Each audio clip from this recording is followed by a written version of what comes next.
salaamualeykum wa rahmatullahi taala wa barakaatu. mbokk yi tey ñu fas yéene nettali ci xissa bi nga xam ne moo doxoon sa diggante yonent yàlla Muusa alayhi salaam ak ki nga xam ne mooy Iblis, yàlla na ko yàlla rëbb. mbokk yi, Iblis dafa mas a ñëw ci yonent yàlla Muusa alayhi salaam fekk mu yëkkati loxoom di ñaan yàlla sunu borom. Iblis daal di koy wax ne ko, yow Muusa, ana lan ngay def ci bërëb bii? yonent yàlla Muusa daal di koy tontu ne ko, man de damay ñaanal sama maam Adama sunu borom jéggal ko. Iblis daal di koy wax ne ko, yow Muusa, yow de yonent bu tedd nga te it ku am cër nga ci sa borom, kon man tamit dama bëgg nga ñaanal ma yàlla mu jéggal ma. yonent yàlla Muusa daal dina ko, waaw, dinaa ñaan sama borom ngir mu jéggal la yow Iblis. ba yonent yàlla Muusa demee nag yëkkati ay loxoom di ñaan ngir sunu borom jéggal kii nga xam ne mooy Iblis.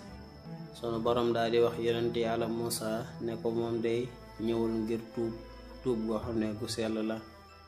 yonent yàlla Muusa daal di ko wax ne ko, yow sama borom moom day dafa wax ne ngir ma ñaanal ko yow nga jéggal ko.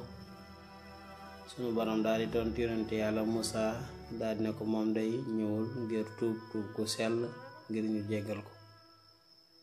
yonent yàlla Muusa daal di wax sunu borom ne ko, ana kon lan laay wax Iblis bu ma demee lan laa koy wax?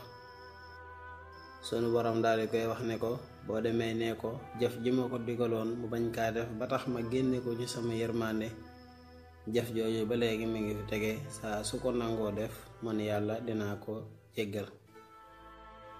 yonent yàlla Muusa nag daal di kontaan, daal di gaaw dem sa Iblis, daal di ko koy wax ne ko, sunu borom nee na boo defee lim la digaloon nga bañ, boo ko nangoo def dina la jéggal.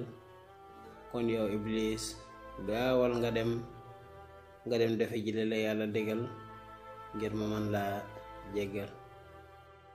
Iblis daal di wax Seydina Muusa alayhi salaam, daal di ne ko, loolu lu mooti? mu ne ko, loolu de mooy nga nangoo sujjootal nag yonent yàlla Adama alayhi salaam, ndax yàlla laa waxoon nga sujjootal ko nga daal di bañ.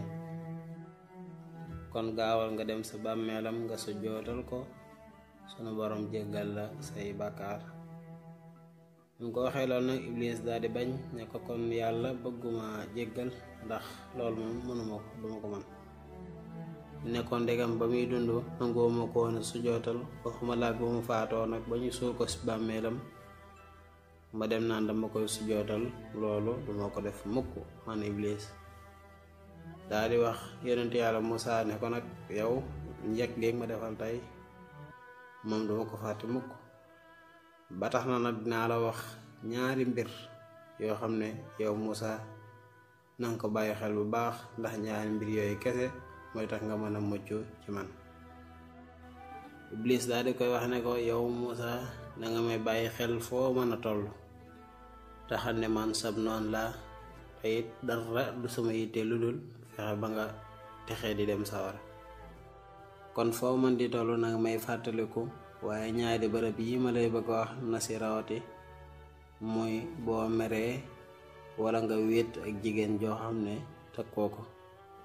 ne ko ñaari bërëb yi foofi nekk na sa xel na yar si man, ndax diggante boobu fi lay fexe ba def la nit ki loo xam ne su noppee dina koy rëccu te fekk ba yéene mbuus.